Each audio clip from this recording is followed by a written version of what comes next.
ರಸಗೊಬ್ಬರದ ಕೊರತೆ ಉಂಟಾಗಿದ್ದು ಅದು ನಮ್ಮ ಗುಲ್ಬರ್ಗದಲ್ಲಿ ಕೂಡ ಸಾಕಷ್ಟು ಕಡೆ ಇವತ್ತು ನಮಗೇನು ರಸಗೊಬ್ಬರ ಸಿಗಬೇಕಾಗಿತ್ತು. ಅದರಲ್ಲಿ ಮೇನ್ ಅಂತಂದರೆ ಯೂರಿಯಾ, ನೈಟ್ರೋಜನ್. ಯಾಕಂತಂದರೆ ಇವತ್ತು ನಮಗೆ ಪ್ರತಿ ಬೆಳೆಗೂ ಕೂಡ ಇವತ್ತು ನಮಗೆ ಯೂರಿಯಾ ಬೇಕು. ಯಾಕಂದರೆ ನಾವು 2ನೇ ಡೋಸ್ ಅಂದರೆ ಟಾಪ್ ಡೋಸ್ ಅಂತ ಹೇಳಿಕೆ ಮೇಲ್ಗೊಬ್ಬರವಾಗಿ ಇವತ್ತು ನಾವು ಕೊಡಬೇಕಾಗ್ತದೆ. ಯಾಕಂದ್ರೆ ಎಲ್ಲ ಕಡೆ ಸಾಕಷ್ಟು ಇವತ್ತು ಒಳ್ಳೆ ಮಳೆ ಆಗಿದ್ದು, ಮಳೆ ಜಾಸ್ತಿ, ಕೆಲವು ಕಡೆ ಮಳೆ ಜಾಸ್ತಿನೂ ಆಗಿದೆ. ಆ ಸಂದರ್ಭದಲ್ಲಿ ಬೆಳೆಗೆ ಅವಾಗ ನೈಟ್ರೋಜನ್ ಬೇಕೇ ಬೇಕು. ಇಲ್ಲತ್ತಂದರೆ ಬೆಳೆ ಹಳದಿ ಬಣ್ಣಕ್ಕೆ ತಿರುಗಿ ಅದರ ಬೆಳೆ ಅದರ ಗ್ರೋತ್, ಅದರ ಬೆಳವಣಿಗೆ ಕುಂಠಿತ ಆಗ್ತದೆ, ಇಳುವರಿ ಕೂಡ ಹೊಡೆತು ಬೀಳ್ತದೆ. ಹೀಗಾಗಿ ಇವತ್ತು ನಾವು ರಾಜ್ಯದ ಸರ್ಕಾರ ಇವತ್ತು ಹೇಳ್ತಾ ಇದೆ ಸಾಕಷ್ಟು ಇವತ್ತು ನಾವು ಗೊಬ್ಬರ ಕೊಟ್ಟು 100% ನಾವು ಎಲ್ಲ ಕಡೆ ಸಪ್ಲೈ ಮಾಡೀವಿ, ನೀವೇ ಕೇಂದ್ರ ಸರ್ಕಾರ ಕೊಟ್ಟಿಲ್ಲ ಅಂತೇಳಿ. ಕೇಂದ್ರ ಸರ್ಕಾರ ಏನು ಕೊಡಬೇಕಾಗಿತ್ತು 6,73,000 ಮೆಟ್ರಿಕ್ ಟನ್, ಅದು ಅಲ್ಲದೆ ಇನ್ನೂ ಹೆಚ್ಚುವರಿಯಾಗಿ 2 ಲಕ್ಷ ಮೆಟ್ರಿಕ್ ಟನ್ ಜಾಸ್ತಿ ಕೊಟ್ಟರು ಕೂಡ ಇನ್ನೂ ನಮಗೆ ಅವರು ಕರೆಕ್ಟಾಗಿ ನಮಗೆ ಕೊಟ್ಟಿಲ್ಲ ಅಂತ ಹೇಳ್ತಿದ್ದಾರೆ. ಹಿಂದೆ ನಮ್ಮ ಸನ್ಮಾನ್ಯ ಶ್ರೀ ಯಡಿಯೂರಪ್ಪನವರು ಇದ್ದಾಗ ಬಫರ್ ಸ್ಟಾಕ್ ಸಲುವಾಗಿ 1,000 ಕೋಟಿ ರೂಪಾಯಿ ದುಡ್ಡು ತೆಗೆದಿಡ್ತಿದ್ರು ಅವರು. ಇವರು ಬಂದ ಮೇಲೆ ಅದು 1,000 ಕೋಟಿ ಅದು ಕಟ್ ಮಾಡಿ ಅವರು 400 ಕೋಟಿ ಇಡ್ತಿದ್ದಾರೆ. ಯಾಕಂದ್ರೆ ಇವರಿಗೆ ಬೇರೆಯದಕ್ಕೆ ದುಡ್ಡು ಹೊಂದಿಸಿ ಎಲ್ಲೆಲ್ಲಿ ಕಟ್ ಮಾಡ್ಲಿಕ್ಕೆ ಸಾಧ್ಯ ಇದೆ ಅಲ್ಲಿ ದುಡ್ಡು ಕಡಿಮೆ ಮಾಡಿ ಇವತ್ತು ರೈತರಿಗೆ ಒಂದು ದೊಡ್ಡ ಆಘಾತ ಮಾಡ್ತಾ ಇದ್ದಾರೆ. ಈ ಗುಲ್ಬರ್ಗದಲ್ಲಿ ಕೂಡ ಇವತ್ತು ಸಾಕಷ್ಟು ಕಡೆ ನಾವು ಕೇಳಿದಾಗ ಯೂರಿಯಾ ಎಲ್ಲಿ ಸ್ಟಾಕ್ ಇಲ್ಲ ಅಂತ ಹೇಳ್ತಿದ್ದಾರೆ.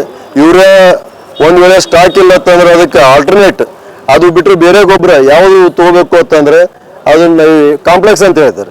ಇವತ್ತು ನೋಡ್ರಿ ಯೂರಿಯಾ ಸಿಗೋದು ನಮಗೆ 268 ರೂಪಾಯಿ ಒಂದು ಬ್ಯಾಗ್ 50 kgದು. ಅದೇ ನಾವು 50 kg ನೈಟ್ರೋಜನ್ ಇದು ತೊಗೊಂಡ್ರೆ ಕಾಂಪ್ಲೆಕ್ಸ್ ತೊಗೊಂಡ್ರೆ 1,450ರಿಂದ 1,500 ರೂಪಾಯಿ ಆಗ್ತದೆ. ಅಂದರೆ ಅವನಿಗೆ ಎಷ್ಟು ಹೊರೆ ಹಾಕ್ತೀರಿ ನೀವು ಅದೇ ಯೂರಿಯಾ ಕೊಟ್ಬಿಟ್ರೆ ಮುಗಿದು ಹೋಗ್ತದಲ್ಲ. ಈಗ ಹೇಳ್ತೀರಿ ನೀವು 3,870 ಮೆಟ್ರಿಕ್ ಟನ್ ಇನ್ನೂ ನಮ್ಮಲ್ಲಿ ಗುಲ್ಬರ್ಗದಾಗ ಸ್ಟಾಕ್ ಅಂತ ಹೇಳ್ತಿದ್ದಾರೆ. ಈ ಗುಲ್ಬರ್ಗದಾಗ 3,870 ಮೆಟ್ರಿಕ್ ಟನ್ ಸ್ಟಾಕ್ ಇದ್ರೆ ಬೇರೆ ಕಡೆ ಎಲ್ಲಿ ಯಾಕೆ ಸಿಗ್ತಾ ಇಲ್ಲ? ಏನು ಬೇಕಂತ ಕೇಸಿ ಶಾರ್ಟೇಜ್ ಮಾಡ್ತಿದ್ದಾರೆ, ಏನಿವರು ಶಾರ್ಟೇಜ್ ಕ್ರಿಯೇಟ್ ಮಾಡಿ ಕೇಸಿಂದ ಇವ್ರು ಕಾಂಪ್ಲೆಕ್ಸ್ ಮಾಡೋ ಉದ್ದೇಶ ಇಟ್ಕೊಂಡು ಕೇಸಿ ಮಾಡ್ತಿದ್ರು. ಏನೋ ಇಲಾಖೆಯವರು ಇಮಿಡಿಯೇಟ್ ಆಗಿ ಎಲ್ಲೆಲ್ಲಿ ಈ ರೀತಿ ಮಾಡ್ತಿದ್ದಾರೆ ಅವ್ರ ಮ್ಯಾಗೆ ಶಿಸ್ತು ಕ್ರಮ ಕೈಗೊಳ್ಳಬೇಕು. ಇಲಾಖೆ ಇಮಿಡಿಯೇಟ್ ಇವತ್ತಿಂದ ಅವ್ರ ಕಾರ್ಯಾಚರಣೆ ಮಾಡಿ ಎಲ್ಲೆಲ್ಲಿ ಯಾರ್ಯಾರು ಸ್ಟಾಕ್ ಇದ್ರೂ ಕೂಡ ಇಲ್ಲ ಅಂತ ಹೇಳಿ ಕೇಸಿಂದ ಶಾರ್ಟೇಜ್ ಕ್ರಿಯೇಟ್ ಮಾಡಿ ಇವತ್ತೇನು ಕೊಡ್ತಿದ್ದಾರೆ ಅವ್ರ ಮ್ಯಾಗ ಕ್ರಮ ಕೈಗೊಳ್ಬೇಕು.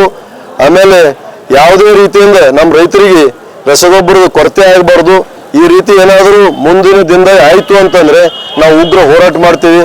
ಯಾಕೆ ಇವತ್ತು ನಮ್ಮಲ್ಲಿ ಹಿಂದೆ ಇವರು ಏನು ಕೊಡ್ತೇನೆ ಅಂತ ಹೇಳಿದರು, ರೈತರ ಪರಿಹಾರ ಅದು ಕೂಡ ಒಂದು ನೇಪಸ ಕೊಟ್ಟಿಲ್ಲ. ಯಾಕಂದ್ರೆ ಹೋದ ವರ್ಷ ನಮ್ಮ ರೈತ ಈಗಾಗಲೇ ಅವ ಸಾಕಷ್ಟು ಇವತ್ತು ನಲಗಿಬಿಟ್ಟಾನ. ಯಾಕಂದ್ರೆ ಒಂದು ಮೇನ್ ಕ್ರಾಪ್ ನಮ್ಮದು ತೊಗರಿನೇ ಹೋಗ್ಬಿಡ್ತು, ತೊಗರಿಗೆ 1 ರೂಪಾಯಿನೂ ಪರಿಹಾರ ಕೊಡಲಿಲ್ಲ.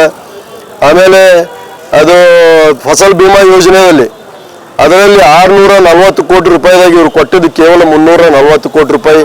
ಒಂದು ಮೊದಲನೇ ಕಂತು, ಇನ್ನು 2ನೇ ಕಂತು ಕೊಡ್ತೇನೆ ಅಂತ ಹೇಳ್ತಿದ್ದಾರೆ. ಅದು 2ನೇ ಕಂತು ಇನ್ನು ಯಾವಾಗ ಕೊಡ್ತಾರೋ ಗೊತ್ತಿಲ್ಲ. ಯಾಕಂದ್ರೆ ಇನ್ನೊಂದು ಬೆಳೆ ಬರ್ತದೆ, ಬಂದಾಗ ಅವ್ರು ಕೊಡಂಗೆ ಕಾಣಿಸ್ತದೆ. ಯಾಕಂದ್ರೆ ಈಗ 31ನೇ ತಾರೀಕು ನಮ್ಮದು ಜುಲೈ 31 ನಾವು ಇನ್ಶೂರೆನ್ಸ್ ಕಟ್ಟೋ ಡೇಟ್, ಅದು 31ಕ್ಕೆ ಕೊನೆ ದಿನ ಅಂತ ಹೇಳ್ತಿದ್ದಾರೆ. ಈಗ ನಾವು ಸರ್ಕಾರಕ್ಕೆ ಮತ್ತು ನಮ್ಮ ಇಲ್ಲಿ ಜಿಲ್ಲಾದವರಿಗೂ ಕೂಡ ನಾವು ಏನಂತಂದ್ರೆ ಆಗ್ರಹ ಮಾಡೋದು ಏನಂತಂದ್ರೆ ಈ 31 ಜುಲೈ ಏನು ಲಾಸ್ಟ್ ಡೇಟ್ ಅದ ಅದು ಮುಂದೂಡಬೇಕು. ಸುಮಾರು ಏನಿಲ್ಲ ಅಂತಂದ್ರೆ ಆಗಸ್ಟ್ 15 ನಂತರ 15ರಿಂದ 20 ಡೇಟ್ ಕೊಟ್ಟು ಅಲ್ಲಿವರೆಗೆ ಇನ್ಶೂರೆನ್ಸ್ ಮಾಡೋದು. ಯಾಕಂತಂದ್ರೆ ನಡು 15ರಿಂದ 20 ದಿವಸ ಮಳೆ ಹೋಗಿತ್ತು. ಆ ಮಳೆ ಹೋದಾಗ ಸ್ವಲ್ಪ ಬಿತ್ತನೆಗೆ ಲೇಟ್ ಆಗಿದ್ದಾವೆ. ಅದಕ್ಕೆ ರೈತರಿಗೆ ಇನ್ಶೂರೆನ್ಸ್ ಕಟ್ಟೋದಕ್ಕೆ ಏನು 31 ಕೊನೆ ದಿನ ಮಾಡಿದ್ದಾರೆ ಅದೊಂದು ಸುಮಾರು 15ರಿಂದ 20 ದಿವಸ ಮುಂದೂಡಿ ಅದು 20ನೇ ತಾರೀಕು ಆಗಸ್ಟ್ 20ರವರೆಗೆ ಕೊಟ್ಟರೆ ಅನುಕೂಲ ಆಗ್ತದೆ ಅಂತೇಳಿ ಈ ಸಂದರ್ಭದಾಗ ಹೇಳ್ತೆ. ಈ 31ನೇ ತಾರೀಕು ಗುರುವಾರ ಬೆಳಿಗ್ಗೆ ನಾವು ಜಿಲ್ಲಾಡಳಿತದ ವಿರುದ್ಧವಾಗಿ ಆಮೇಲೆ ನಾವು ಸರ್ಕಾರದ ವಿರುದ್ಧ ನಾವು ಉಗ್ರ ಹೋರಾಟ ಮಾಡ್ತಾ ಇದ್ದೇವೆ ರೈತರು. ಯಾಕಂತಂದರೆ ಯಾವುದೇ ರೀತಿ ರಸಗೊಬ್ಬರ ಕೊರತೆ ಇವರೇನು ಶಾರ್ಟೇಜ್ ತೋರಿಸ್ತಿದ್ದಾರೆ ಇದರ ವಿರುದ್ಧವಾಗಿ ನಾವು ಇವತ್ತು ಹೋರಾಟ ಮಾಡ್ತಾ ಇದ್ದೇವೆ. ಹಿಂದಿನ ಸರ್ಕಾರ ಕೊಟ್ಟಂಥ ಸಾಕಷ್ಟು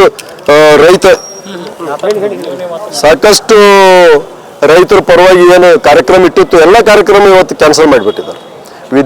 ವಿದ್ಯಾನಿಧಿ, ರೈತ ಇವತ್ತು ಒಂದು ನಾವು ಈ ಟ್ರಾನ್ಸ್ಫಾರ್ಮರ್ ಕೂಡಿಸ್ಬೇಕಂತಂದ್ರೆ 25,000 ರೂಪಾಯಿದಾಗ ಆಗ್ತಿತ್ತು. ಒಂದು 25,000 ರೂಪಾಯಿ ಅಂದ್ರೆ ರೈತಗೆ ಅಂತ ಏನು ಹೊರೆ ಆಗ್ತಿರ್ಲಿಲ್ಲ. ಒಂದ್ ವೇಳೆ ಇವತ್ತು ಆ ಒಬ್ಬ ರೈತ ಒಂದು ಟ್ರಾನ್ಸ್ಫಾರ್ಮರ್ ನಾವು ಕೂಡಿಸ್ಕೋಬೇಕಂತಂದ್ರೆ 2,500 3 ಸಾವಿರ ರೂಪಾಯಿ, 2,500 ಲಕ್ಷ ರೂಪಾಯಿ. ಇವತ್ತು 2,500 3 ಲಕ್ಷ ರೂಪಾಯಿ ಒಬ್ಬ ರೈತ ಇವತ್ತು ಒಂದು ಟ್ರಾನ್ಸ್ಫಾರ್ಮರ್ ಕೂಡಿಸ್ಲಿಕ್ಕೆ ಸಾಧ್ಯ ಇದೆ. ಇವತ್ತು ನಾವು ಎಲ್ಲರೂ ರೈತರ ಮಕ್ಕಳಿದ್ದೇವೆ, ಪ್ರತಿಯೊಬ್ಬರು ಎಲ್ಲರೂ ಹೇಳ್ತಾರೆ. ಈಗ ಇರಂತ ಇವತ್ತು ಸರ್ಕಾರ ಹೇಳ್ತಾರೆ ನಾವು ರೈತರ ಮಕ್ಕಳು ಎಲ್ಲ ನಮ್ಗೆ ಗೊತ್ತದ ಅಂತೇಳಿ. ಅವ್ರಿಗೆ ಏನ್ ಗೊತ್ತೋ ಗೊತ್ತಿಲ್ಲ. ಆದರೆ ರೈತರಿಗೆ ಇವತ್ತಿಷ್ಟು ಅನ್ಯಾಯ ಮಾಡ್ತಿದ್ದಾರೆ. ಈ ರೈತ ವಿರೋಧಿ ಸರ್ಕಾರ, ಈ ಸರ್ಕಾರ ಆದಷ್ಟು ಬೇಗ ತೊಲಗಬೇಕು. ಈ 3 ವರ್ಷ ಇದ್ರತ್ತಂದ್ರೆ ಯಾರಿಗೂ ಇವ್ರು ಸುಖ ಮಾಡಂಗಿಲ್ಲ.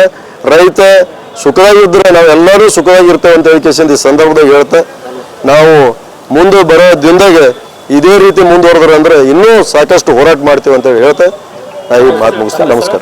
ನನ್ನ ಹೆಸರು ಬಸವರಾಜ್ ಪಾಟೀಲ್, ಬಿಜೆಪಿ ರೈತ ಮೋರ್ಚಾ ಜಿಲ್ಲಾ ಅಧ್ಯಕ್ಷ.